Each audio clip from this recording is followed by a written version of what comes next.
अहानबा ꯄꯣꯛꯇꯗ channel ꯑꯁꯤꯒꯤ ꯃꯥꯏꯀꯩꯗꯒꯤ ꯃꯌꯥꯝꯕꯨ ꯇꯔꯥꯝꯅ ꯑꯣꯛꯆꯔꯤ ꯉꯁꯤꯁꯨ ꯃꯍꯧꯁꯥꯒꯨꯝꯅ ꯌꯥꯝꯅ ꯅꯨꯡꯉꯥꯏꯔꯕ ꯍꯣꯔꯔ ꯁ꯭ꯇꯣꯔꯤ ꯑꯃ ꯄꯨꯗꯨꯅ ꯂꯥꯛꯆꯔꯤ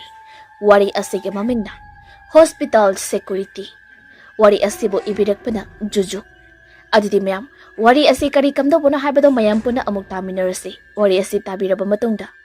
ꯀꯃꯦꯟ ꯕꯣꯛꯁꯇ ꯑꯗꯣꯝꯒꯤ ꯀꯣꯃꯦꯟ ꯑꯃꯃꯝꯇꯪ ꯊꯝꯕꯤꯔꯝꯃꯨ ꯑꯗꯨꯗꯤ ꯃꯌꯥꯝ ꯋꯥꯔꯤ ꯑꯁꯤ ꯍꯧꯖꯔꯛꯂꯒꯦ सिजिनद्रबा मिलेनद्रबा इहांग हांगलबा hospital ngasi chahi kunmuki mamangdagi hospital adu lamdam adugi oina khwaidagi chawba khwaidagi maming leiraba mina masak khangnaraba hospital ama oirami hai adubu karigino maram khangda nongma numit ama itha thajadana hospital adu shut down tawkhre haina hospital adugi mapuna mayamda hairaki madudagi hospital adugi ward एमिट तौरगा लेरंबा patient सिंग गलोइनना लोइना हनकी doctor अमरदि nursing सु अतोपा हॉस्पिटल सिंग द थबक तौनकी अदुबु कराना सुमरम खंखिदि करिगिदमा अदुक चावरबा हॉस्पिटल अदु इखंग खंगौदना शट डाउन तौख्रिबनो हाइबा मियामनदि मागी ओइबा मोड कया फोंदोकनकी रूमर्स कया अमसु लेकी अदुबु असेंग चपसाबा मरमदि public मियामना अदुमा खंगबा ngamkhidi ngasi chahi kun henjin khraba asi phawbagi magi achumba langlalangjil aduma khangda namsenduna leiri hospital gi mapu aduna di hauzik phawba hospital adu security guard thamduna ngak senbagi thabak to chathari nauna renovation tawrakadoi ni haina di haini adubu masisu tonga oiduna adumak tokledra haibadi ngamdi hanagi ariba security guard adu tokhibadagi parisu मागी खंगना चनबा मी अमना थबक अदुगे मरमदा हाइरकपदई मासु interview अदु यौरुबनी थबक अदुगे थागी फंगलिबा तोलोब अदुगे येंगनबददी तोलोबदुना अदुगे मतिक हेनबदुदा interview अदु मी अदुगे मतिक लाई पारी थबक अदु असागा तौरुदी मा खलकनी हाइबदी अदबु interview पीखिबा नोंगनिने अदुवाइदा interview अदुगे reason दो out lucky पारी थबक अदु खलकली मदुदगी इकान कानदना मा अदुमक थबक तो जॉइन तौरी मागे शिफ्ट असे नोंदांगी पुंग तरुक तकिना अयुकी पुंग तरुक फावबदंगनी थबक तो कैसुवाबो ओइदी हॉस्पिटल दुगी कॉलिंग कासिलगा गेट अदुगी मनाकते सारिबा रूम अदुदा फमलेगा कला चंगले इकना लाई हाइना यंगसेनबा खक्तनी मी लेनाद्रबा मफमगा ओइबनिना बुत्तमना गद्रा खल्लुबनिमा अदुबु किनंगाई ओइबा थौदोक अमा फावबा थेंगनदे हौजि फावगी ओइनदि लंबी चटपा मी नत्रगा अतोपा मी सिंगना तुमिना हॉस्पिटल मनुंगदा चंगसन खिगद्रा हाइबदु खकनी यंगसिंगदौरिबा असे माना थबक जॉइन तौबा नुमित तरेनी फावबदी करिसु तौखिदि हुरानबा ओइरो बुद ओइरो अमता थेंगनिखिदि ngasina nipani siba numitni ngasisu adoma karisu tौदना नुमित असे हौखिगद्रा नुमिदांगी पुंग मापन मुक्ता सलकपा अदवाइनी पारीदो मखुत्ता नामदना कप अमा पाई मखुत नामा अमदना नुमिदांग वाइरंगी खबर अदु पाइरगा हॉस्पिटल गी गेट मनाक्ता साबा पिकतक तौबर रूम अदुदा चेयर अमदा फमलगा खबर अदु शुम यिंगलबी पारीना रूम अदुगी थोंगनाउदगी हॉस्पिटल अदमदा ममायदो फट लैदोरी यंगथोकलुबा अदुदा हॉस्पिटल अदुगी सेकंड फ्लोर गी का अमदा करिगुंबा महिंगाल अमा ngan khibagum changla khibagumna tawrklami madu ubada pari do famlambadagi fu hogatli aduga makutta pairamba cover aduga cup aduga nakal amada leriba table aduda fathami hosit kana horizon wasna ase haiduna pari do torchlight achoba ama paiduna room adugi thongodo hangningda hangdoi thong adu hek hangbaga ingtrik ingba nungsit amana magi masada banglauna sijilai अतै मतमदा ओइरबदे refreshing ओइगदबनी अदबु कनार सुलैनद्रबा hospital मनाक अदुदा संगदबा मतम ओइबना मा खजि अकिबा फावरई लैबक्ता हुमांग अनपि कारई मखुद खुदांग दुना हुमांग अदु अमुक फटफटना दुना तलब सोली ऐसे गधानी गधा मी लेनेदबा खकनी सिगी हॉस्पिटल से तमनबा मक्ति नतेदना असमना हाइजदुना मसाना मसाबु फाथजदुना सुम चंगसला अमी हॉस्पिटल की बिल्डिंग अदु तमना पारीदो बिल्डिंग अदु Yamna mallaba building amadi oidi. Renovation fazana tawrabadi matam sangna sijinaba adumak yakhigani. Hospital adomda changsinluba haurekpa adwaida pari wakal khangning ningsingla ami. Matung onduna amuk yengi aduga amuk ngasai mengal adu ukhiba hospital gi second floor adomda amuk yengla ami. Ngasai mana ukhiba mengal adudi ukhidri huran changlakpa oiram labadi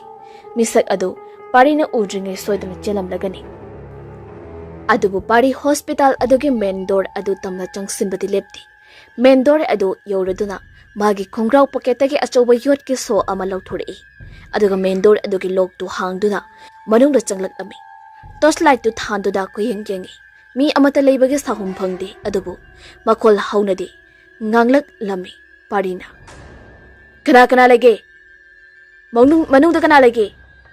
kanana supa khumpirakti mafam aduda leiramba table chair amadi atei akai mayam aduna magi khonjal adu ichau adu phajin khibagumna tawi mafam adu sanba thungna torchlight kaptuni yenglami ma haujik sumiyoi amata leibagi sahumdi phangdi upultana pungau ngoraba hospital gi floor aduda miyoi bagi khongul amma phauba taramdi masada khangningba amade langtaknaba amaga loinena pari adu tabli changal ami corridor paring aduda aduga thong adunga sinduna leiriba room sing adu changduna asum yenglami nihaki matungdadi magi masada leiramba akiba sing adu tamna mami sanglapagumna tawi adubu khare khajiti adu makiri kanasu leiba udri mi ama changbagi sahumsu phangdraba aduda ngasai mana ukhibadu babna panguda ukhiba natraga atopa mangal ama thorakpagi hospital ki glass to da mami taba oirangani haina parina khalami pari do mafam adudagi hallage haida mamai do legi hek tobaga second floor adomdagi makhol ama taraklami pari masadu chaplepi machi ama phawlingdi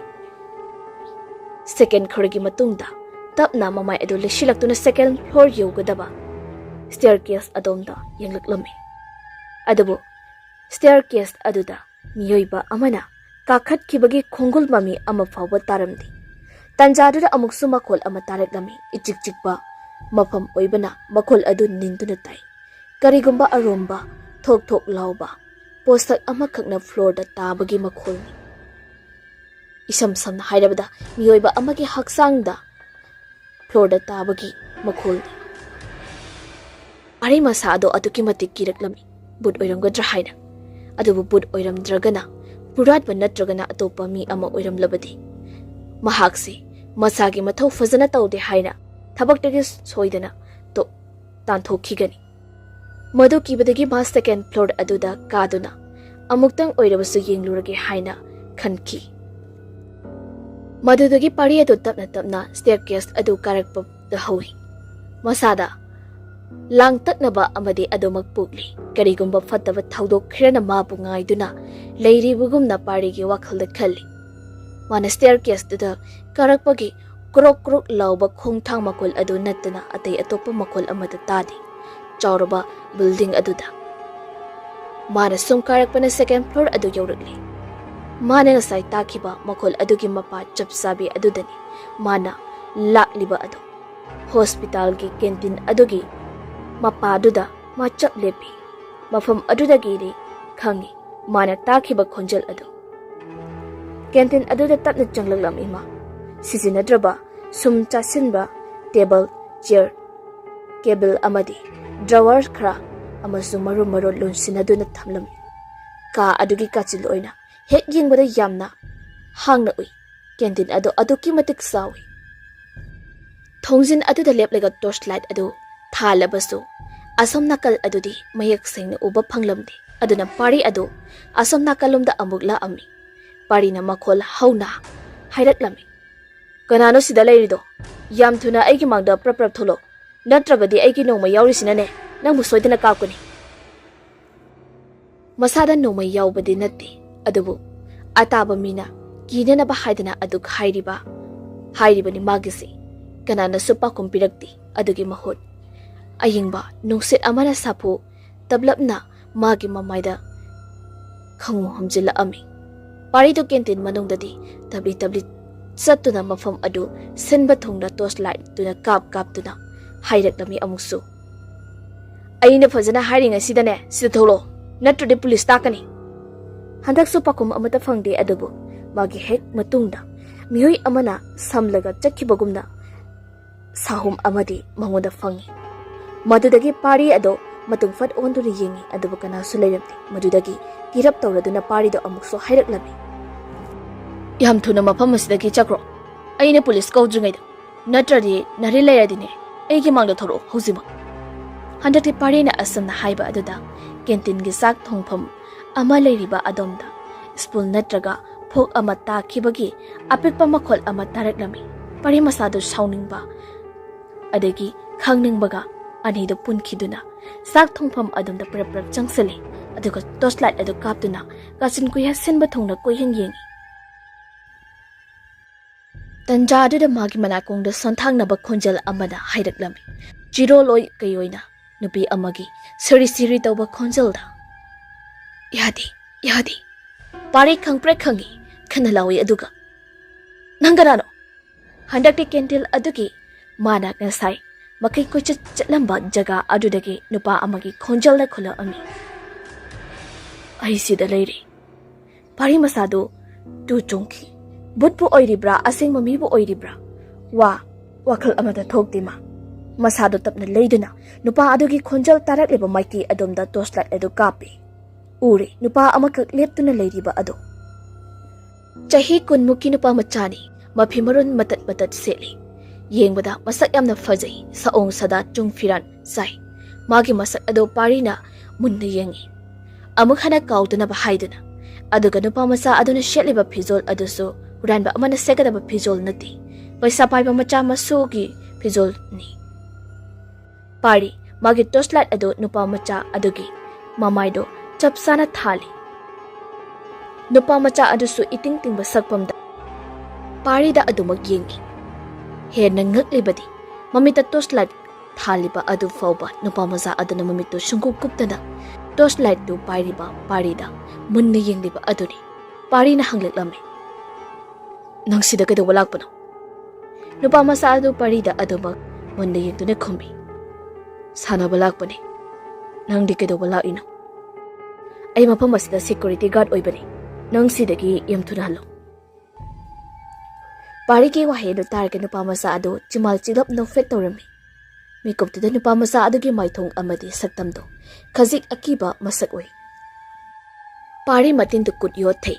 ꯑꯗꯨꯕꯨ ꯅꯨꯄꯥ ꯃꯆꯥꯗꯣ ꯃꯁꯥ ꯌꯥꯝꯅ ꯀꯟꯕ ꯃꯤ ꯅꯠꯇꯦ ꯈꯨꯠꯂꯥꯏ ꯑꯃꯠꯇ ꯌꯥꯎꯗꯅ ꯐꯨꯅꯔꯕꯗꯤ ꯄꯥꯔꯤꯅ ꯏꯔꯥꯏ ꯂꯥꯏꯅ ꯐꯨꯕꯤꯒꯅꯤ ꯄꯥꯔꯤꯒꯤ ꯄꯥꯈꯠꯄ ꯁꯛꯇꯝ ꯑꯗꯨꯗ ꯅꯨꯄꯥ ꯃꯆꯥ ꯑꯗꯨꯅ ꯎꯕꯒꯨꯝꯅ ꯇꯧꯏ ꯑꯁꯝꯅ ꯑꯃꯨꯛ ꯍꯥꯏꯔꯛꯂꯝꯃꯤ ꯑꯃꯨꯛꯁꯨ ꯅꯨꯄꯥ ꯃꯆꯥ ꯑꯗꯨꯅ ꯐꯔꯦ ꯑꯩ ꯃꯐꯝ ꯑꯁꯤꯗꯒꯤ ꯍꯜꯂꯒꯦ ꯑꯗꯨꯒꯤ ꯃꯃꯥꯡꯗ ꯅꯪ ꯊꯕꯛ ꯑꯃꯗꯤ ꯄꯥꯡꯊꯣꯛꯇꯕ ꯌꯥꯗꯦ ꯄꯥꯔꯤ ꯃꯥꯒꯤ ꯃꯃꯤꯡ ꯄꯜꯂꯛꯄ ꯑꯗꯨꯗ ꯄꯥꯔꯤꯗꯨ ꯇꯨ ꯈ꯭ꯌꯥꯎ ꯆꯣꯡꯈꯤ ꯇꯟꯖꯥ ꯑꯗꯨꯃꯛꯇꯨꯗ ꯃꯥꯒꯤ ꯃꯅꯥꯀꯣꯡꯗ ꯅꯨꯄꯤꯒꯤ ꯈꯣꯟꯖꯦꯜ ꯑꯃꯅ ꯁꯣꯟꯊꯥꯡꯅꯅ ꯆꯤꯔꯣꯜ ꯑꯣꯏꯅ ꯍꯥꯏꯔꯛꯂꯝꯃꯤ ꯑꯃꯨꯛꯁꯨ ꯄꯥꯔꯤ ꯈꯛꯇ ꯇꯥꯅꯅꯕ ꯃꯑꯣꯡꯗ ꯌꯥꯗꯦ ꯄꯥꯔꯤ ꯇꯣꯔꯆ ꯂꯥꯏꯠ ꯑꯗꯨ ꯅꯨꯄꯥ ꯃꯆꯥꯗꯨꯗ ꯇꯝꯂꯝꯕꯗꯒꯤ ꯃꯥꯒꯤ ꯇꯨꯡꯂꯣꯝꯗ ꯑꯃꯨꯛ ꯐꯠ ꯊꯥꯜꯂꯤ ꯀꯦꯟꯇꯤꯟꯒꯤ ꯊꯣꯡꯂꯣꯝꯗꯅꯤ ꯊꯣꯡ ꯑꯗꯨꯗ ꯃꯤꯑꯣꯏ ꯑꯃ ꯂꯦꯞꯇꯨꯅ ꯃꯉꯣꯟꯗ ꯌꯦꯡꯂꯝꯂꯒ ꯐꯠ ꯊꯣꯡꯖꯤꯟ ꯃꯔꯨꯝꯗ ꯑꯣꯟꯁꯤꯟꯈꯤꯕ ꯑꯗꯨ ꯄꯥꯔꯤꯅ ꯃꯃꯤ ꯁꯥꯃꯤ ꯑꯣꯏꯅ ꯎꯍꯧꯏ ꯍꯧꯖꯤꯛꯀꯤ ꯃꯃꯤ ꯑꯗꯨꯅ ꯃꯥꯁꯨ ꯎꯍꯧꯔꯕꯗ ꯍꯪꯒꯦ ꯈꯟꯅ ꯄꯥꯔꯤꯅ ꯇꯣꯔꯆ ꯂꯥꯏꯠ ꯑꯗꯨ ꯅꯨꯄꯥ ꯃꯆꯥ ꯑꯗꯨꯒꯤ ꯃꯥꯏꯀꯩ ꯑꯗꯣꯝꯗ ꯊꯥꯟꯒꯦ ꯍꯥꯏꯅ ꯍꯦꯛ ꯇꯧꯔꯛꯄꯒ ꯅꯨꯄꯥ ꯃꯆꯥ ꯑꯗꯨ ꯃꯥꯒꯤ ꯃꯃꯥꯡꯗ ꯌꯥꯝꯅ ꯅꯛꯅ ꯂꯦꯞꯇꯨꯅ ꯃꯉꯣꯟꯗ ꯃꯨꯟꯅ ꯌꯦꯡꯗꯨꯅ ꯂꯩꯔꯝꯃꯤ ꯃꯗꯨꯗꯒꯤ ꯄꯥꯔꯤ ꯑꯗꯨ ꯈꯪꯄ꯭ꯔꯦꯛ ꯈꯟꯅ ꯇꯨꯡꯗꯣ ꯈꯪꯐꯟꯍꯜꯂꯤ ꯃꯈꯨꯠ ꯅꯥꯝꯃꯅ ꯊꯕꯥꯛꯇꯨꯗ ꯊꯝꯂꯒ ꯁꯣꯔ ꯑꯗꯨ ꯁꯥꯡꯅ ꯑꯃꯨꯔꯛ ꯑꯅꯤꯔꯛ ꯍꯣꯟꯇꯣꯛꯂꯒ ꯑꯗꯨꯒꯤ ꯃꯇꯨꯡ ꯄꯥꯔꯤꯅ ꯍꯥꯏꯔꯛꯂꯝꯃꯤ ꯅꯨꯄꯥ ꯃꯆꯥ ꯑꯗꯨꯗ ꯅꯪ ꯌꯨꯝꯗ ꯍꯜꯂꯣ ꯑꯩꯁꯨ ꯀꯨꯝꯃꯒꯦ ꯃꯈꯥꯗ ꯑꯩ ꯀꯩꯅꯣꯝꯃ ꯇꯧꯔꯤ ꯏꯁꯥꯁꯤ ꯅꯨꯄꯥ ꯃꯆꯥ ꯑꯗꯨ ꯃꯀꯣꯛꯇꯣ ꯐꯠ ꯇꯞꯅ ꯍꯥꯏ ꯑꯩ ꯉꯝꯃꯣꯏ ꯄꯥꯔꯤ ꯈꯨꯝꯃꯤ ꯍꯟꯗꯛꯇꯤ ꯈꯖꯤꯛ ꯁꯥꯎꯅꯤꯡꯂꯞ ꯇꯧꯅ ꯍꯜꯂꯣ ꯍꯥꯏꯕꯅꯦ ꯅꯪꯕꯨ ꯅꯌꯨꯝ ꯂꯩꯖꯗꯕ ꯃꯆꯥꯔꯣ ꯅꯪꯅ ꯌꯨꯝꯗ ꯍꯜꯂꯣ ꯌꯥꯗ꯭ꯔꯕꯗꯤꯅꯦ ꯅꯪꯕꯨ ꯐꯥꯕ ꯇꯥꯕꯅꯦ ꯍꯧꯖꯤꯛ ꯑꯁꯤ ꯍꯥꯏꯗꯨꯅ ꯄꯥꯔꯤꯗꯣ ꯃꯥꯒꯤ ꯈꯣꯡꯒ꯭ꯔꯥꯎ ꯃꯅꯤꯡꯗꯒꯤ ꯍꯦꯟꯒ꯭ꯔꯞ ꯑꯗꯣ ꯑꯃ ꯂꯧꯊꯣꯔꯛꯇꯨꯅ ꯅꯨꯄꯥ ꯃꯆꯥ ꯑꯗꯨꯒꯤ ꯃꯅꯥꯛꯇ ꯆꯪꯁꯤꯜꯂꯛꯑꯝꯃꯤ ꯅꯨꯄꯥ ꯃꯆꯥ ꯑꯗꯨ ꯅꯣꯛꯐꯦꯠ ꯇꯧꯅ ꯍꯥꯏꯔꯛꯂꯝꯃꯤ ꯑꯩꯒꯤ ꯃꯤꯡ ꯊꯣꯏꯕ ꯄꯥꯔꯤꯅ ꯋꯥꯍꯩ ꯑꯃ ꯍꯥꯏꯒꯦ ꯈꯟꯅ ꯃꯌꯥ ꯍꯦꯛ ꯀꯥꯊꯣꯔꯛꯄꯒ ꯀꯦꯟꯇꯤꯜꯒꯤ ꯆꯥꯛ ꯊꯣꯡꯐꯝ ꯑꯗꯣꯝꯗ ꯄꯣꯠꯆꯩ ꯃꯌꯥꯝ ꯑꯃ ꯇꯥꯕꯒꯤ ꯍꯧꯔꯕ ꯃꯈꯣꯜ ꯀꯌꯥ ꯃꯊꯪ ꯇꯥꯔꯛꯂꯝꯃꯤ ꯄꯥꯔꯤ ꯇꯣꯔꯆꯂꯥꯏꯠ ꯑꯗꯨ ꯆꯥꯛ ꯊꯣꯡꯐꯝ ꯑꯗꯣꯝꯗ ꯀꯥꯞꯄꯤ ꯑꯗꯨꯕꯨ ꯃꯐꯝ ꯑꯗꯨꯗꯤ ꯍꯥꯟꯅꯗꯒꯤ ꯀꯔꯤꯁꯨ ꯑꯍꯣꯡꯕ ꯂꯩꯔꯝꯗꯦ ꯃꯗꯨꯗꯒꯤ ꯑꯃꯨꯛ ꯐ꯭ꯂꯥꯁ ꯂꯥꯏꯠ ꯑꯗꯨ ꯅꯨꯄꯥ ꯃꯆꯥ ꯑꯗꯨꯗ ꯀꯥꯞꯂꯝꯃꯤ ꯄꯥꯔꯤꯅ ꯇꯥꯟꯖꯥ ꯍꯦꯛ ꯆꯥꯅꯅ ꯅꯨꯄꯥ ꯃꯆꯥ ꯑꯗꯨꯅ ꯍꯥꯏꯔꯛꯂꯝꯃꯤ ꯑꯩꯅ ꯍꯥꯏꯕ ꯊꯕꯛ ꯑꯃ ꯅꯪꯅ ꯄꯥꯡꯊꯣꯛꯇ꯭ꯔꯤ ꯐꯥꯎꯕ ꯑꯩ ꯃꯐꯝ ꯑꯁꯤꯗꯒꯤ ꯁꯨꯡꯍꯟꯍꯜꯂꯣꯏ ꯑꯩꯅ ꯃꯐꯝ ꯑꯁꯤꯗꯒꯤ ꯍꯟꯗꯕ ꯍꯥꯏꯕꯁꯦ ꯅꯪꯒꯤ ꯃꯥꯡꯖꯕ ꯑꯣꯏꯒꯅꯤ ꯋꯥꯈꯜ ꯃꯨꯟꯅ ꯈꯜꯂꯨ ꯑꯩꯅ ꯍꯥꯏꯕ ꯌꯥꯎ ꯑꯁꯤ ꯍꯥꯏꯗꯨꯅ ꯑꯃꯨꯛꯁꯨ ꯑꯀꯤꯕ ꯃꯤꯅꯣꯛ ꯑꯃ ꯅꯣꯛꯂꯝꯃꯤ ꯅꯨꯄꯥ ꯃꯆꯥ ꯑꯗꯨꯅ ꯄꯥꯔꯤꯗ ꯅꯨꯄꯥ ꯃꯆꯥ ꯑꯗꯨꯒꯤ ꯃꯃꯤꯠ ꯑꯅꯤꯗꯨꯁꯨ ꯁꯨꯛꯂꯞ ꯈꯖꯤꯛ ꯑꯣꯟꯊꯣꯔꯛꯏ ꯑꯃꯨꯕꯒꯤ ꯁꯔꯨꯛꯁꯤꯡ ꯑꯗꯨ ꯇꯞꯅ ꯇꯞꯅ ꯑꯉꯧꯕ ꯃꯆꯨ ꯑꯣꯏꯔꯛꯂꯝꯃꯤ ꯊꯪꯅꯕ ꯃꯤꯀꯨꯞꯇ ꯄꯥꯔꯤꯒꯤ ꯃꯈꯨꯠꯇ ꯄꯥꯏꯔꯤꯕ ꯇꯣꯔꯆꯂꯥꯏꯠ ꯑꯗꯨꯁꯨ ꯃꯁꯥ ꯃꯇꯣꯝꯇ ꯃꯨꯠꯆꯈ꯭ꯔꯤ ꯑꯗꯨꯒ ꯊꯣꯏꯕꯅ ꯃꯐꯝ ꯑꯗꯨꯗꯒꯤ ꯆꯠꯈꯤꯕꯒꯤ ꯈꯣꯡꯊꯥꯡ ꯃꯈꯣꯜꯁꯨ ꯇꯥꯔꯛꯂꯦ ꯈꯣꯡꯊꯥꯡ ꯃꯈꯣꯜ ꯑꯗꯨꯁꯨ ꯇꯞꯅ ꯇꯞꯅ ꯃꯐꯝ ꯑꯗꯨꯗꯒꯤ ꯂꯥꯞꯊꯣꯛꯈꯤ ꯉꯥꯏꯍꯥꯛꯀꯤ ꯃꯇꯨꯡ ꯇꯣꯔꯆꯂꯥꯏꯠꯇꯨꯗꯁꯨ ꯃꯁꯥ ꯃꯇꯣꯝꯇ ꯑꯃꯨꯛ ꯉꯥꯟꯖꯔꯛꯏ ꯑꯗꯨꯕꯨ ꯃꯐꯝ ꯑꯗꯨꯗꯗꯤ ꯊꯣꯏꯕ ꯂꯩꯔꯝꯗ꯭ꯔꯤ ꯄꯥꯔꯤꯁꯨ ꯇꯣꯔꯆꯂꯥꯏꯠ ꯑꯗꯨ ꯃꯈꯥꯗ ꯊꯥꯟꯊꯗꯨꯅ ꯌꯦꯡꯉꯤ ꯃꯇꯝ ꯑꯗꯨꯗ ꯎꯔꯤ ꯃꯐꯝ ꯑꯗꯨꯗ ꯇꯥꯔꯝꯂꯤꯕ ꯈꯣꯡꯒꯨꯜ ꯑꯗꯨ ꯃꯍꯥꯛ ꯃꯁꯥ ꯈꯛꯇꯒꯤꯅꯤ ꯍꯥꯏꯕ ꯉꯁꯥꯏ ꯊꯣꯏꯕꯅ ꯂꯦꯞꯂꯝꯕ ꯃꯐꯝ ꯑꯗꯨꯗ ꯈꯣꯡꯒꯨꯜ ꯑꯃꯐꯥꯎ ꯇꯥꯔꯝꯗꯦ ꯃꯥꯅ ꯆꯠꯈ꯭ꯔꯤꯕ ꯃꯥꯏꯀꯩ ꯑꯗꯣꯝꯗꯁꯨ ꯈꯣꯡꯒꯨꯜ ꯑꯝꯇ ꯇꯥꯕ ꯎꯗꯦ ꯇꯥꯟꯖꯥ ꯑꯗꯨꯗ ꯑꯃꯨꯛꯁꯨ ꯀꯦꯟꯇꯤꯟꯒꯤ ꯊꯣꯡ ꯑꯗꯨ ꯃꯇꯣꯝꯇ ꯁꯥꯄꯨ ꯀꯟꯅ ꯒꯝ ꯂꯥꯎꯅ ꯊꯤꯡꯖꯤꯜꯂꯛꯏ ꯄꯥꯔꯤ ꯃꯤꯍꯨꯜ ꯈꯪꯆꯣꯡ ꯆꯣꯡ ꯇꯣꯔꯆꯂꯥꯏꯠ ꯑꯗꯨ ꯃꯥꯏꯀꯩ ꯑꯗꯣꯝꯗ ꯀꯥꯞꯇꯨꯅ ꯌꯦꯡꯂꯨꯕ ꯃꯇꯝꯗ ꯊꯣꯡ ꯑꯗꯨ ꯊꯤꯡꯖꯤꯟꯗꯨꯅ ꯂꯩꯔꯝꯂꯤ ꯄꯥꯔꯤ ꯄ꯭ꯔꯞ ꯇꯧꯅ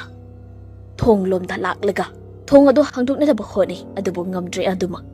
ꯊꯪꯅꯕ ꯃꯤꯀꯨꯞꯇ ꯀ꯭ꯔꯣꯛ ꯀ꯭ꯔꯣꯛ ꯂꯥꯎꯕ ꯈꯣꯡꯊꯥꯡ ꯃꯈꯣꯜ ꯑꯃ ꯇꯥꯔꯛꯂꯝꯃꯤ ꯃꯥꯒꯤ ꯃꯇꯨꯡ ꯑꯣꯏꯅ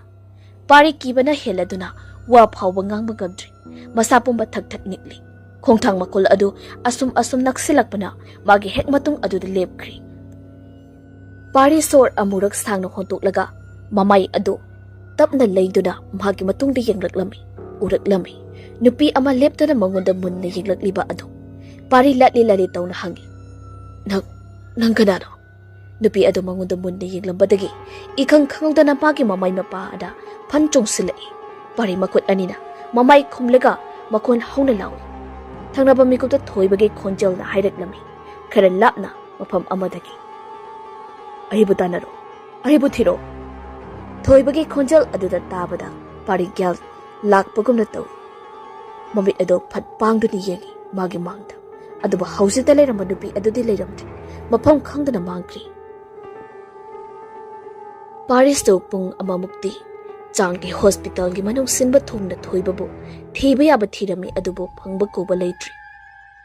ꯑꯌꯨꯛꯀꯤ ꯄꯨꯡ 6 ꯇꯥꯍꯟꯅꯤꯡꯕꯅ ꯉꯥꯎꯔꯤ ꯃꯥꯗꯤ ꯃꯗꯨ ꯑꯣꯏꯔꯕꯗꯤ ꯊꯣꯏꯕꯅ ꯂꯩꯕ ꯅꯠꯇ꯭ꯔꯒ ꯂꯩꯇꯕ ꯍꯥꯏꯕꯗꯨ ꯃꯥꯒꯤ ꯄ꯭ꯔꯣꯕ꯭ꯂꯦꯝ ꯑꯣꯏꯗ꯭ꯔꯤ ꯋꯥꯔꯗꯨꯅ ꯉꯥꯏꯍꯥꯛꯇꯤ ꯁ꯭ꯇꯦꯌꯔꯀꯦꯁ ꯑꯗꯨꯗ ꯐꯝꯂꯒ ꯁꯣꯔ ꯁꯥꯡꯅ ꯍꯣꯟꯗꯨꯅ ꯂꯩ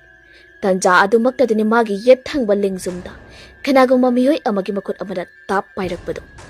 ꯄꯥꯔꯤ ꯈꯪꯄ꯭ꯔꯦꯛ ꯈꯪꯅ ꯇꯨꯡꯂꯣꯝꯗ ꯐꯠ ꯌꯦꯡꯊꯧꯔꯛꯏ ꯐꯅꯦꯛ ꯑꯉꯧꯕ ꯑꯃꯅ ꯐꯤꯗꯣꯟ ꯌꯧꯅ ꯆꯤꯡꯈꯠꯄꯤ ꯃꯁꯝ ꯃꯈ꯭ꯋꯥꯡ ꯌꯧꯅ ꯁꯦꯠꯄꯤ ꯃꯃꯥꯏ ꯅꯥꯀꯟ ꯅꯥꯝꯃꯗ ꯃꯁꯝꯗ ꯈꯨꯝꯖꯤꯟꯕꯤ ꯅꯨꯄꯤ ꯑꯃ ꯂꯦꯞꯇꯨꯅ ꯂꯩꯔꯝꯃꯤ ꯉꯁꯥꯏ ꯁꯦꯀꯦꯟ ꯐ꯭ꯂꯣꯔꯒꯤ ꯀꯦꯟꯇꯤꯟꯗ ꯃꯥꯅ ꯎꯈꯤꯕ ꯅꯨꯄꯤ ꯑꯗꯨꯃꯛꯅꯤ ꯄꯥꯔꯤ ꯑꯗꯨꯃꯛ ꯍꯧꯒꯠꯂꯤ ꯑꯗꯨꯒ ꯅꯨꯄꯤ ꯑꯗꯨꯗ ꯃꯨꯟꯅ ꯌꯦꯡꯉꯤ ꯅꯨꯄꯤ ꯑꯗꯨꯁꯨ ꯄꯥꯔꯤꯗ ꯃꯨꯟꯅ ꯌꯦꯡꯂꯝꯕꯗꯒꯤ ꯃꯨꯁꯤꯟ ꯃꯨꯕ ꯃꯌꯥ ꯑꯗꯨ ꯎꯂꯛꯇꯨꯅ ꯅꯣꯛꯐꯦꯠ ꯊꯧꯔꯛꯑꯝꯃꯤ ꯄꯥꯔꯤ ꯈꯪꯂꯥꯎ ꯂꯥꯎꯗꯨꯅ ꯃꯃꯥꯏꯗꯨ ꯂꯩꯔꯒ ꯁ꯭ꯇꯦꯌꯔꯀꯦꯁꯇꯨꯗ ꯆꯦꯟꯊꯔꯛꯂꯝꯃꯤ ꯑꯗꯨꯕꯨ ꯈꯣꯡꯊꯥꯡ 3-4 ꯊꯥꯡꯕ ꯍꯧꯕꯒ ꯃꯥꯒꯤ ꯃꯈꯣꯡ ꯑꯗꯨ ꯐ꯭ꯂꯣꯔ ꯑꯗꯨꯗ ꯅꯞꯁꯤꯟꯕꯒꯨꯝꯅ ꯃꯈꯣꯡ ꯑꯗꯨ ꯊꯥꯡꯕ ꯉꯝꯂꯝꯗꯦ ꯄꯥꯔꯤ ꯀꯟꯅ ꯂꯥꯎꯏ ꯑꯩꯕꯨ ꯑꯝꯇ ꯀꯟꯕꯤꯌꯨ ꯅꯨꯄꯤ ꯑꯗꯨ ꯇꯞꯅ ꯃꯥꯒꯤ ꯃꯈꯨꯠ ꯑꯗꯨ ꯁꯠꯇꯣꯔꯛꯂꯒ ꯄꯥꯔꯤꯒꯤ ꯃꯉꯛꯁꯝ ꯇꯝꯅ ꯂꯥꯝꯂꯛꯏ ꯑꯗꯨꯕꯨ ꯄꯥꯔꯤꯒꯤ ꯃꯁꯥ ꯍꯦꯛ ꯊꯦꯡꯒꯦ ꯇꯧꯕꯒ ꯀꯔꯤꯒꯨꯝꯕ ꯁꯥꯐꯨ ꯑꯃꯅ ꯃꯥꯕꯨ ꯏꯟꯊꯣꯔꯛꯄꯒꯨꯝꯅ ꯇꯧꯏ ꯄꯥꯔꯤꯕꯨ ꯁꯣꯛꯍꯟꯕ ꯉꯝꯗ꯭ꯔꯕ ꯅꯨꯄꯤ ꯑꯗꯨꯅ ꯍꯥꯏꯔꯝꯃꯤ ꯑꯌꯥꯛꯄ ꯈꯣꯟꯖꯦꯜꯅ ꯑꯩꯒꯤ ꯂꯩꯐꯝꯅꯤ ꯅꯪ ꯁꯤꯗ ꯂꯥꯞꯅ ꯆꯠꯈ꯭ꯔꯣ ꯅꯈꯣꯏ ꯁꯤꯗ ꯂꯩꯕ ꯌꯥꯗꯦ ꯑꯁꯤ ꯍꯥꯏꯗꯨꯅ ꯅꯨꯄꯤ ꯑꯗꯨ ꯄꯥꯔꯤꯒꯤ ꯃꯁꯥ ꯍꯦꯛ ꯊꯦꯡꯒꯦ ꯇꯧꯔꯛꯄꯒ ꯑꯃꯨꯛꯁꯨ ꯀꯔꯤꯒꯨꯝꯕ ꯁꯥꯐꯨ ꯑꯃꯅ ꯃꯥꯕꯨ ꯌꯥꯝꯅ ꯀꯟꯅ ꯇꯨꯡꯂꯣꯝꯗꯒꯤ ꯏꯟꯊꯣꯛꯈꯤꯕꯒꯨꯝꯅ ꯅꯨꯄꯤ ꯑꯗꯨ ꯃꯈꯣꯜ ꯍꯧꯅ ꯑꯃꯨꯛꯇꯪ ꯂꯥꯎꯔꯝꯂꯒ ꯑꯗꯨꯃꯛ ꯃꯥꯡꯈ꯭ꯔꯤ nupi aduna hek mangkhibadagi parisu makhong thangba yaraduna staircase adu kumthab hawi aduko magi hek mamangda thoiba leptuna lerambada ubada parina hairak-lami pakatna sida thawai ama lei prap makhada kumlasi thoibana su hairak-lami aina nangbu thawai dudagi ngak thokani adubu nang aina haibadi yaba tabani parina mo hagi nang haiba kai thoibana mo ngamlabadi aibu phajo ai phaba ngamlaba khaktada nangi aningbu loina aina thungangani pari wahai ama haigi khalingai thoibadi tapna mangodagi sum lapthokri makongdi sungra lingte chaplepi makongda panbagumda adomak lapthokhibani mangodagi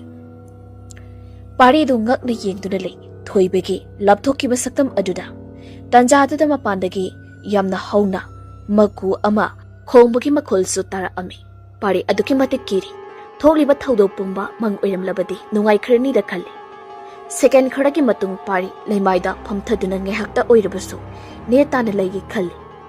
aduba thangnaba mikupta nupi amagi kiraba khonjalna tapna sonthangna isai nganglakpado magi manakungda tarai pari phamlambadu puk amu haugatli aduga mamai koilei leiduna magi akoibada yeng khonjel adu kadaidagino lakpado khangdaba dingamti adubu maningdagi tarai amuk mamangdagi su amuk tarai aduga munna amuk nakadagi amuk tarai khonjal aduna magi akoibado uru ungduna leibadawna pari khangba ngamdurduna makutuna makuk adu paisinduna mami jejat ushinduna le mikup adudagi magi matungdagi CHAPHU amana mabu kanna ilakpado pari phaklang mayaduda upsinduna tai masa lengtuna uptuna haugatli aduga magi mamangda tapna yengkhalakpa matamda uri ngasai mana ukhiba nupi adugi saktamda nupi adu maya higatna mangonda yenglaami aduga kijaraba saktamda khonjel iyak-yakna amukso hairak-lami mafam asidagi chadkro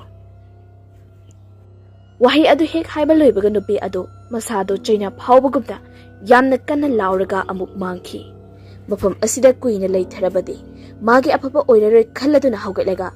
makhada prap kumthara ami pari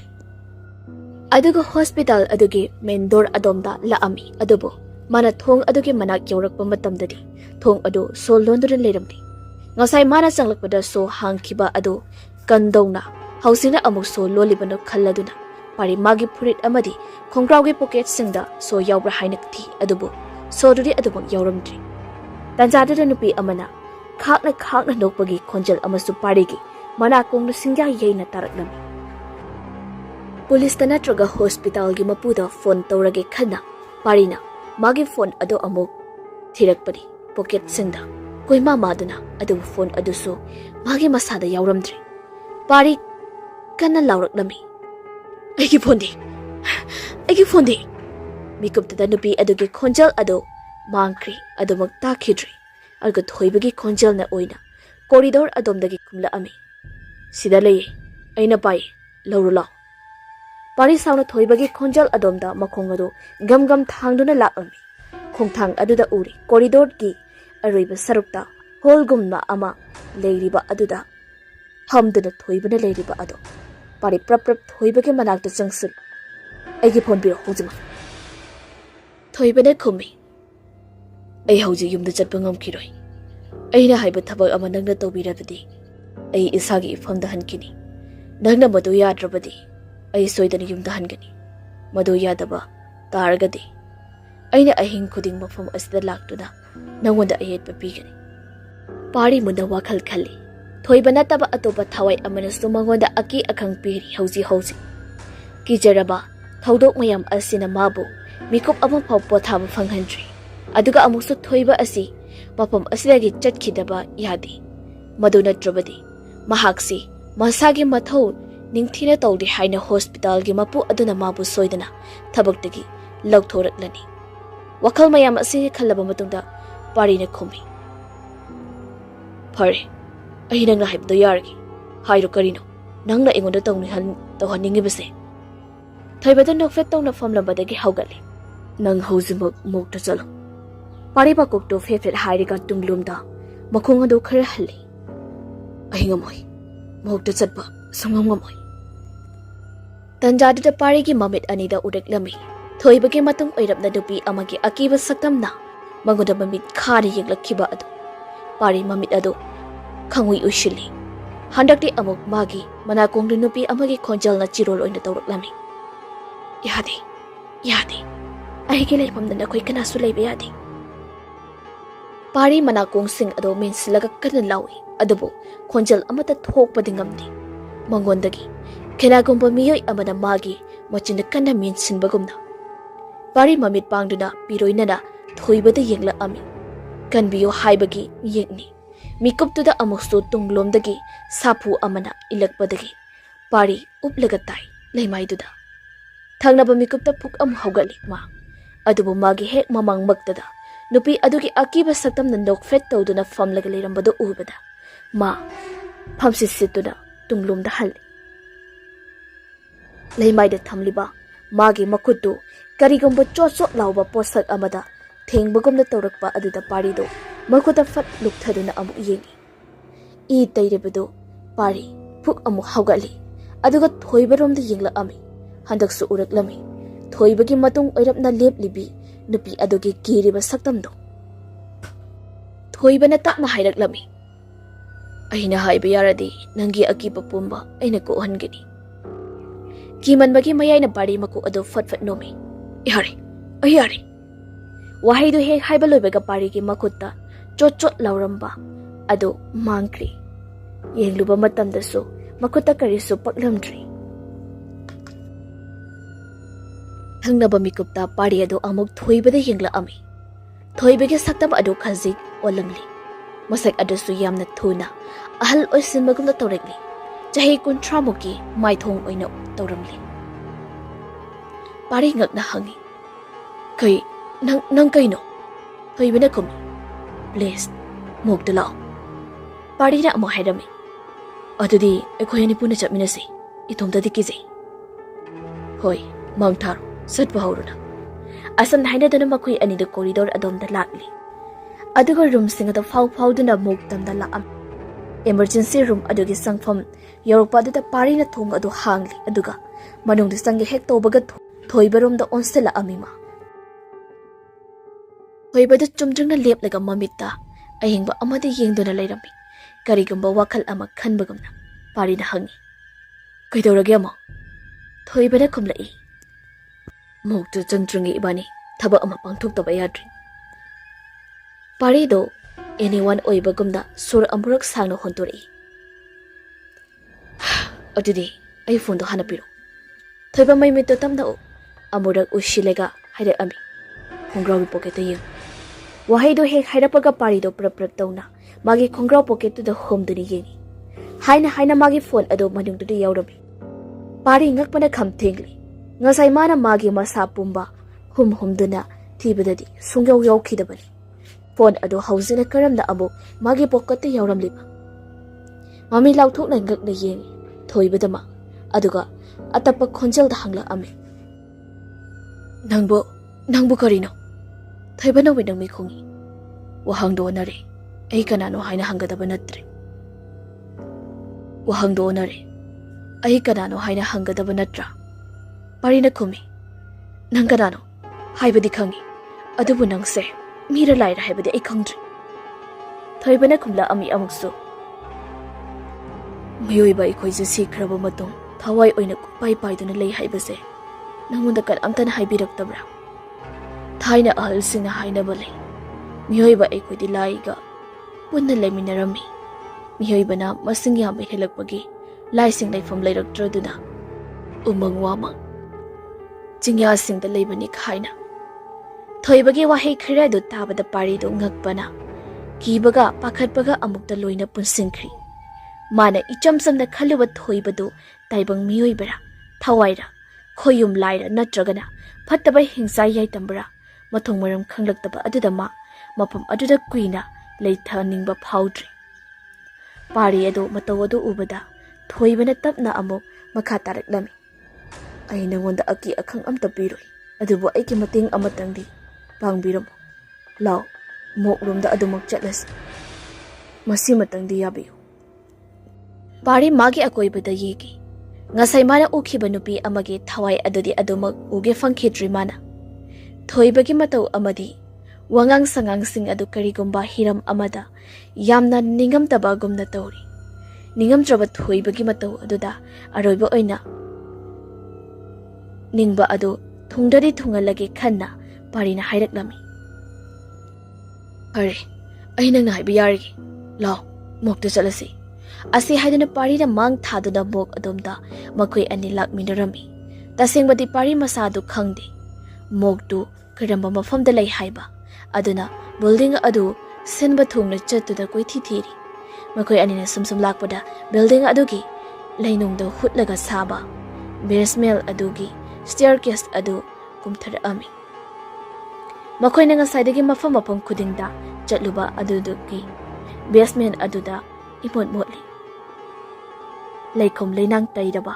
ising na niknik launa leirami makui anigi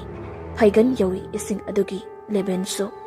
ising aduda taramba fatta haudi sing aduna makoi gi masada thinglakpada pari yamna hainaramdi adubu thoibadi magi mang oirapna chatpana maithongda kari mami tari kari karamba pari ne khangba ngamdi ising aduda chatpagi jong jong haiba makol adu pari gi makhongda tai adubu thoibana khwaidagi ngaklibadi thoibani ising maraktuda chatpada karigumba makhol amata thoktabaduni makhon thokliba adudi pari maha khagtana satpagi makholni mikup asdadi sengna pari na chignari thoibase taibang miyoiba natte haibado thoibana mabu mok tamna puduna lakliba asisu thoibagi asiba haksang adu moktagi puthok piraknaba hairakadobani haina pari na chap yungna khanki pari amurak sor adu sangna hontoklaga basement adugi selling aduda yengkhatli ising adu kadaidagi no chaglakli selling ada ahoba yawbra hanna adubu ahoba adu amta leramdi thoiba chalambadu chap lepi aduga magi mangda uriba thong adomda makut thilaga hairaklabi du sida leire si senatra mokse